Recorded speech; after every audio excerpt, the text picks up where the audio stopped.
What's going on, everybody, and welcome back to Master Crafted. We are continuing the series today, doing Crucible of Battle layouts for WTC. Phil, how you doing, buddy? I'm great, man. Happy to talk about some 40k. We've been on a tear, playing a lot of 40k, talking about a lot of 40k, scheming about a lot of 40k. And it's building up to Champs Cup, so I'm super looking forward to it, and we've timed it perfectly. Yeah, it is on the horizon. We are less than 2 weeks away from Champs Cup, right? Yes, at this point, we are less than 2 weeks away.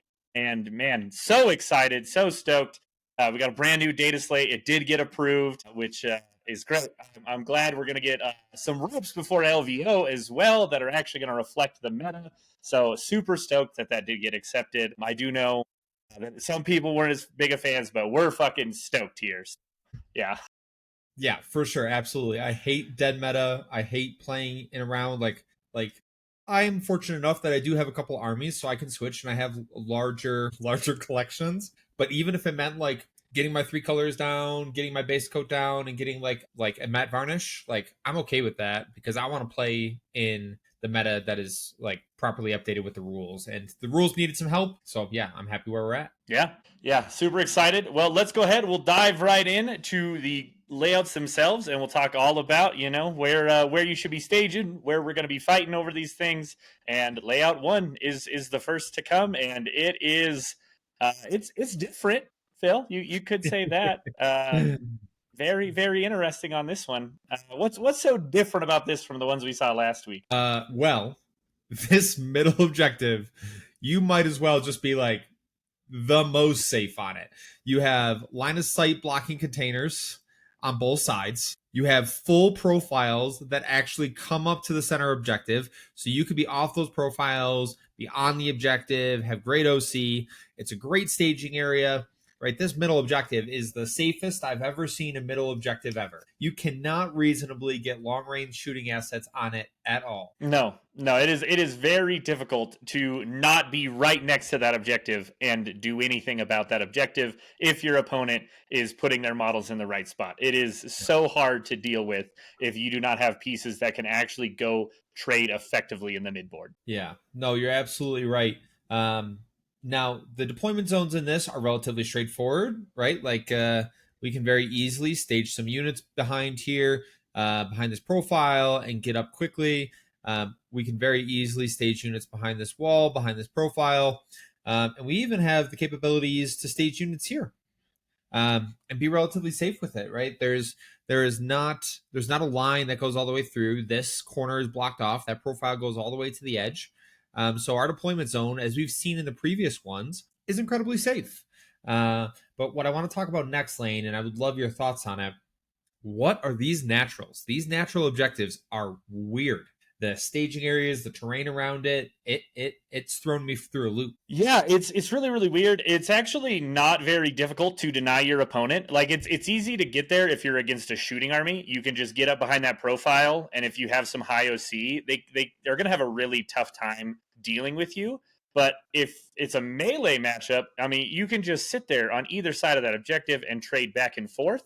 One of the things I would say is if you are a melee army potentially playing against a shooting army, like the center could almost be your natural because it's almost easier to hold and it's so much more aggressive of a staging point to keep catapulting farther into your opponent's lines that if you can secure that middle as a melee army, that's really dangerous if you can reach that point in the game. Yeah, no, absolutely. And this is the nice part about layouts and talking about all this stuff is your armies can be significantly benefited by the layouts. And WTC, I think that does that better than most because a layout like this into a shooting army is just, I would find a very tough time dealing with it. Or if I was a shooting army going into a combat army, like my opponent can very easily stage here. My opponent can very easily stage here. They can stage here, right? And they can be behind this wall in this terrain.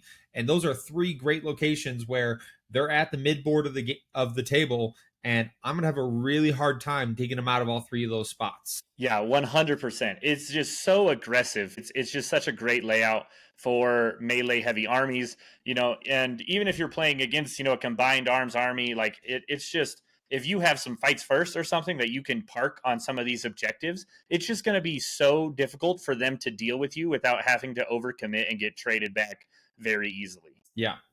Yeah, and that's just a part of the game, right? Like WTC, if you're playing this in singles and this is on your player pack, we just need to be cognizant of it, and we need to have tools to deal with it.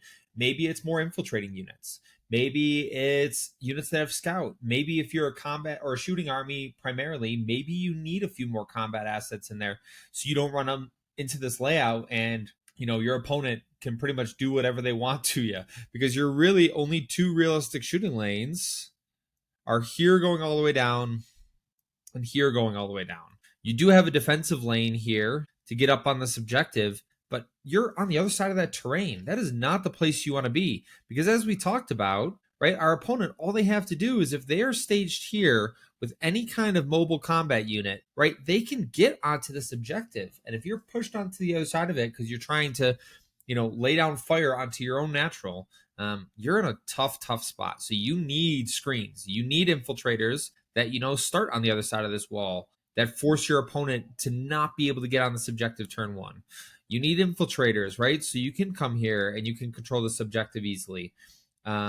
Yeah, and you have to be willing to trade, because unfortunately that's what's going to happen in this matchup. Yeah, and it can be very, very difficult. I think one of the things that it's generally not what we say is, this is maybe conducive for shooting armies for once to really try to put pressure on one side of the board and turn the table. Usually that's advice we give to melee players, but as a melee player, you don't want this board to turn at all. If you can get into the center of this board, you have all the control.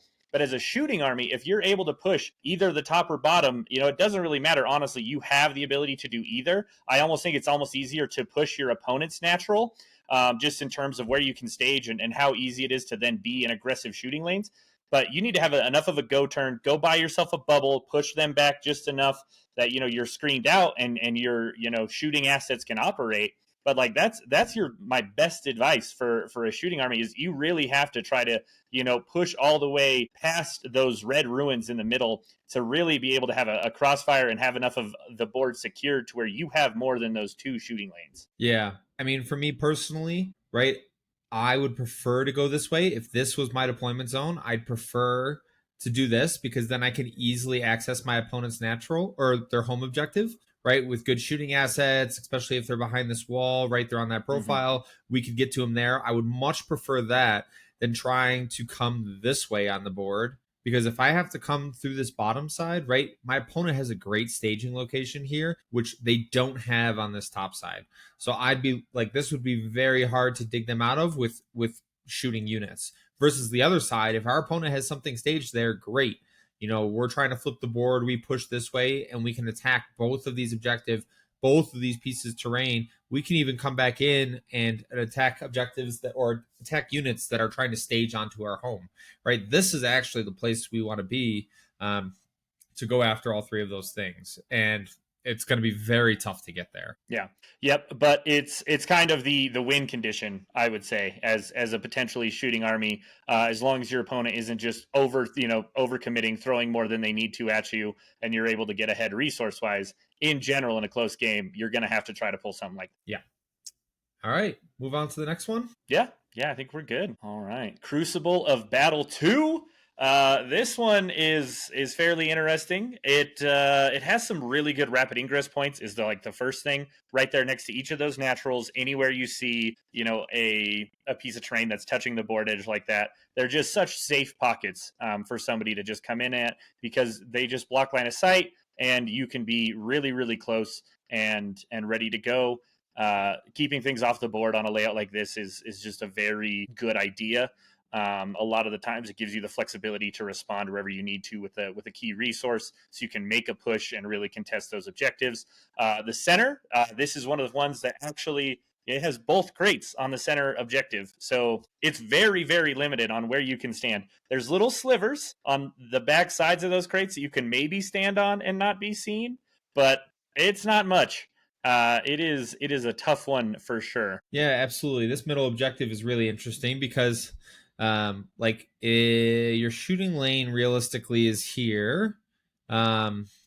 but that means our opponent can put themselves in a position where they're on the backside of this objective and could still potentially hold it. There's definitely, you can work some angles here, which is nice for a middle objective. You know, you're not going to just get shot off it completely, which is definitely beneficial. Overall, these staging areas, the pressure will come, I believe, the pressure is not going to come to the middle objective. The pressure is going to come on this trio of terrain pieces for both of these objectives, because you and your opponent, if we are staged here, right, our opponent can very easily get onto this objective. Our opponent will do it primarily from that middle objective. This one is a little bit harder to do because if they're touching this piece of terrain, obviously they can be shot. It is not at a great angle, but they could literally just sit right off the profile and then attack the objective this way. So each one of these naturals is incredibly exposed.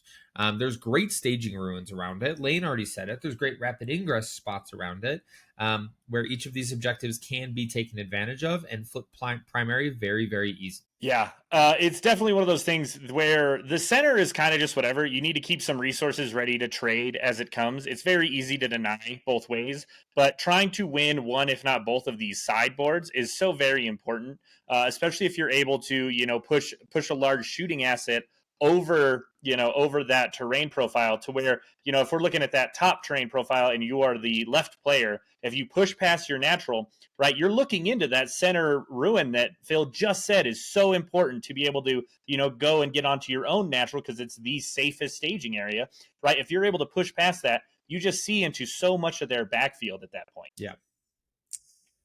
Yeah, and that's absolutely huge in terms of applying pressure. We talked about strategic staging. We talked about, the great tools for applying pressure to our opponent.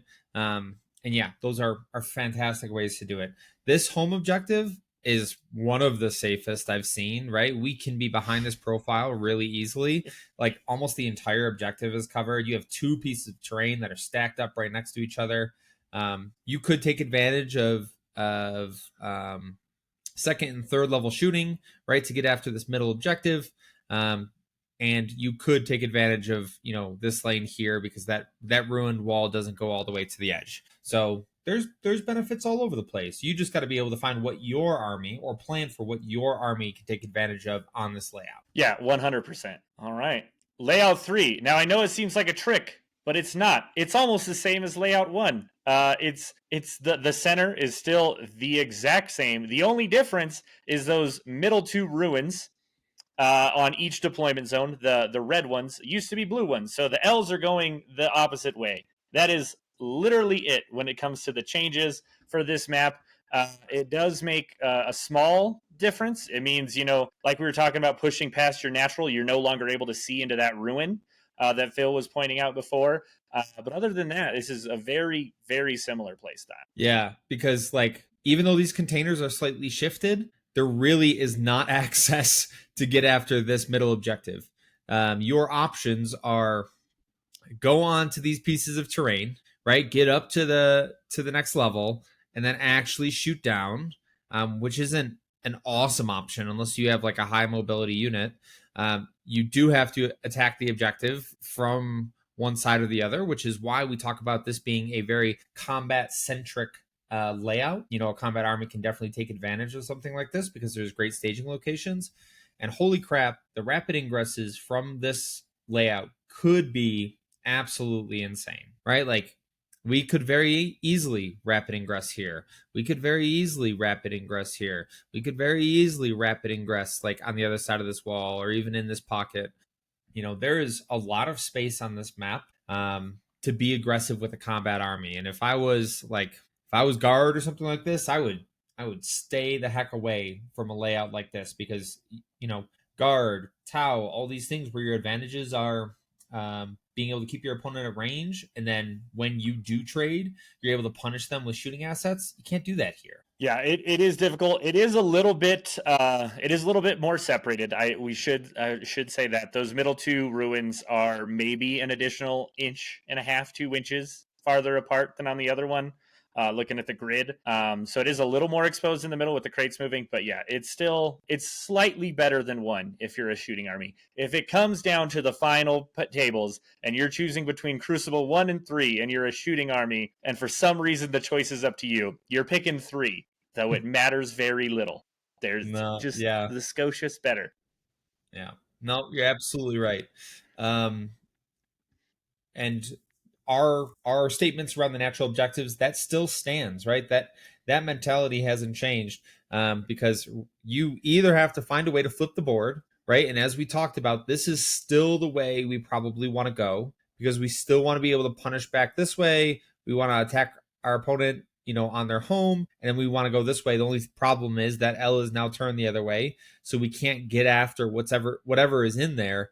But we still, as a shooting army, definitely want to try to flip the board that way, because the whole point is we try to pick things up in the center here, without actually having to go fight them, because there's some armies you don't want to go fight. Yeah. Yep. Very true. All right. Well, if one almost identical map wasn't enough, let's go to 4-5 and see how much it looks exactly like 2. This one is the exact same, except for the middle 2 ruins switched from the blues become reds, and that's the only difference. And now it becomes maybe a little better to try to push your opponent's natural, because you can see in more to that center ruin from that side now if you're a shooting army. Other than that, it's not much different. Who would have thought? Yeah, no, not much changes here. These natural objectives, if we just talk about like the triangle of these 3 objectives, that is how we control it. That is how we control one of these 2 naturals, right? I definitely need assets here. And best case scenario, right? I'm like all the way up against this wall to be able to punish anything that comes over. And that is how I control that objective. Now, you're off the profile, you're able to push, you're able to screen, do all the things you need to do. But if you don't control those 3 objectives, I guarantee you will find a very tough go of it to try to control one of these naturals. Because if your opponent even just has 1 unit in one of those objectives, they can hop on there, they can out-OC you, or they can fight you, whatever the case is, you're going to be in for a rough go. Yeah, 100%. All right. This is another great reason to prove our point that, it wasn't really necessary to do 1 for every layout, even though that would have been a very fun, 42 episodes. Yeah, it's nice we just keep these rolling. So up next, layout 6. And let's see, is this one finally a little different? It is a little different. Hell yeah. So the main difference here is obviously our containers have moved significantly further out. Right? These objectives, this central objective is actually a lot more accessible, right? We do have great shooting lanes here to get after this middle objective on both sides, right? We can very easily get after those things. We have long shooting edges down the edge, right? We do have access to our opponent in actual shooting lanes, which is awesome for some armies. And we do have a way to get after our opponent's natural, because we could put assets here, and then there is a line here to get after our opponent's natural if they're not fully on the profile and using the ruin to block them. So overall, this is a much better shooting lane army. It is definitely a Tau, Guard, Black Templar. Like, they love this style because their shooting assets shine for sure, and I like it a lot for those armies. Yeah, I think it's very, very strong, especially, if we can do what we've talked a lot about in this particular episode, is how important it is to push past your natural with shooting assets if you have them, right? Like, if you're looking at this, if you can get past it, that middle blue ruin is just useless at that point. If you can just peek around that corner, and it's so far for your opponent to really run across that board with assets to come deny your natural. So I think it's one of those things that you're really trying to, instead of trying to deny, it's almost better to try to run as fast as you can to your opponent's home objective if it's like worth it in the mission. Because it's almost easier to just get the pressure that way than try and run across that entire quarter of the board that has really no cover. Yeah. There is not a lot of space here, but to be fair, there's not a lot of line of sight blocking terrain between these 2 locations, right? Our opponent on that objective, and then inside their own deployment zone, could very easily just hop onto this piece of terrain and shoot anything that's coming off after their home objective. So yeah, you got to have the right units to do the job, right? It's not Death Shroud Terminators. They're not the ones walking across the gap to get after your opponent's natural. It's it's Crisis Suits, or it's JPI, or it's Death Company. Whatever the case is, it can't be just your baseline unit. It has to be something that is tooled for the task. Yeah, and we've talked a lot about rapid ingress as well. I think it's really important too in a lot of these matchups to make sure, if your opponent's keeping stuff off the board, make sure these sides, you are keeping something looking down them. You do not want to give your opponent the ability to rapid ingress. That's going to be one of the easiest ways for them to get something up to deny your natural, right? So making sure we have something that is, free to peek that lane. Maybe you're playing chicken and it doesn't feel great. And so you don't want to be the one who just peeks out first, but there might be some times where it's either you need to push your bubble out and throw a resource farther up the board so they can't rapid, or you need to have something sitting in that shooting lane, because that is about the only good way to try to deny points on this map, I feel like. Yeah, which is a shame, because it is how it is. We talked about why layouts are so important, and we'll continue to talk about it because it's one of the ways that you as a player, as you get better and better, will be able to distinguish if this matchup or this list is favorable here. And then you can make decisions based on your list and your detachment or your play style, of how you're going to do things differently. Which is super important. Yeah, I think that's totally fair. All right, we ready to move on? Absolutely. Hell yeah. All right, last but not least, layout 7. And guess what? It is 3 of 7 for having almost identical layouts. I don't know why. They were running out of juice. Somehow it got listed as the second one, but it seems like it was the last one they did because they were over it, and it is obvious. Yeah, unfortunately, this one is very similar to layout 3. We still have this middle objective that is completely blocked off. We do have these lanes down the edge that are now pretty much cut off on both sides, right? Those terrain pieces profiles go all the way to the edge. There's pretty much nothing that fits through this gap unless it's infantry or beast, so it can go through that wall. Otherwise, it's not going that way. You got to find another way around. The same issues around controlling our own natural. These objectives are reliant on you controlling these pieces of terrain. If you don't control that terrain, you're going to have a hard time controlling those objectives, which is why Lane and I have discussed it at length. You need to be able to push out beyond this natural objective to actually control it.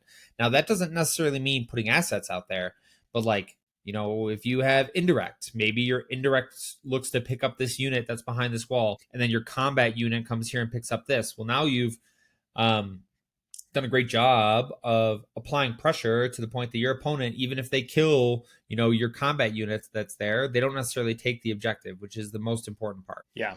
Yep. I think that's totally fair. Trying to turn the board if you can is still just so important. And this is just the third of 3 that look exactly the same. So yeah, it stays the same. Yeah. You definitely want to get and here. And then I lied. You definitely want to get here. You want to go down. You want to go across. You want to get after their home. That is ideal case, I guess. But yeah. Sorry, go ahead, Lane. Yeah, no, I lied. I forgot. There's 7 layouts, but number 8 is the last one. So, and no surprise at all, guess what? We have another identical layout. Yeah, it's almost the same. It changes a little. Those natural ruins are definitively much different. They are just now impossible to hold. That's the difference. Yeah. So what Lane means by that is, with this L being flipped the other way, it means that to control this objective, I have to be on it or off the profile and completely exposed, which means our opponent can shoot at us from here. They can shoot at us from the piece of terrain. They have great combat units. They're staged here and they're going after us, right? This is just you got combat or shooting units here, or even a shooting unit here. They can, shoot down at us. These objectives with this, just the simple necessity of flipping that L the other way, and putting it on there.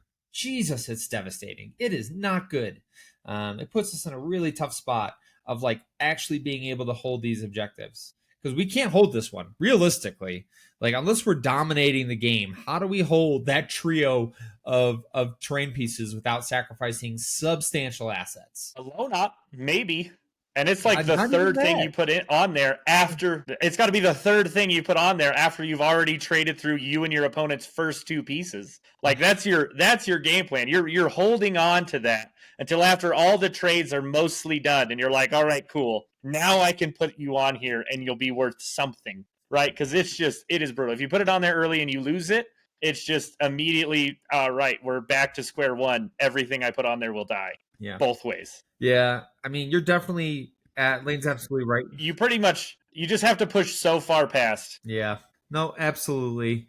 And like, your loan op could hold this. This is definitely your natural, right? Like, if this is my deployment side, that's definitely my natural. I want to put a loan op out there. I want to be on that objective.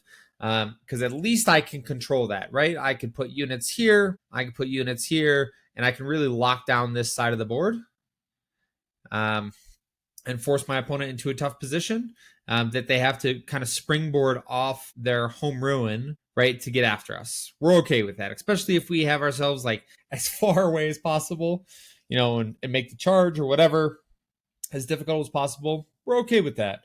And that would be the way we need to control it, because otherwise, if it's a real unit on this objective, well, any shooting that's coming this way, you're just dead to, right? Because you have to either be on the profile or you have to be on this side of the profile, the train profile, and both of those you can get shot from. So what are we doing here, guys? We are pairing into World Eaters. That's what we're doing. We see this, we say, all right, I'm a first defender. If we're playing only WTC and this is an option, we are locking this down so fast as a defender. We need Crucible 8 100% of the time. Give me a melee matchup, give me Crucible of Battle 8, and I'm going to put up a 20. I guarantee it. Like, that's what we're playing with here, because holy cow, can you not stand anywhere on the midboard and not just get absolutely shot? Yeah. Terrifying stuff. Yeah. Brutal. All right, awesome. Well, that will do it for Crucible of Battle layouts for WTC. As always, thank you all for following along with us, and don't forget to like and subscribe if you haven't already. Phil, any final thoughts? We're getting real close to Challengers Cup. Yeah, I hope this WTC stuff has helped you. It's definitely helped us. Just verbalizing it has been great. We just want to thank y'all for the support. The channel keeps growing. It's been fantastic. Lane and I will be having our first stream game soon, so that'll be awesome. And yeah, just stay tuned, because we got a lot of things coming to the channel. Join the Discord if you want. Lane and I are on there almost obsessively, because we love talking about 40k, and we can't wait to see you join us as well. Yeah, couldn't agree more. All right, well, that'll do it. Do not forget that victory isn't given, it is forged, and it's forged right here on Mastercrafted. We will see you all next time.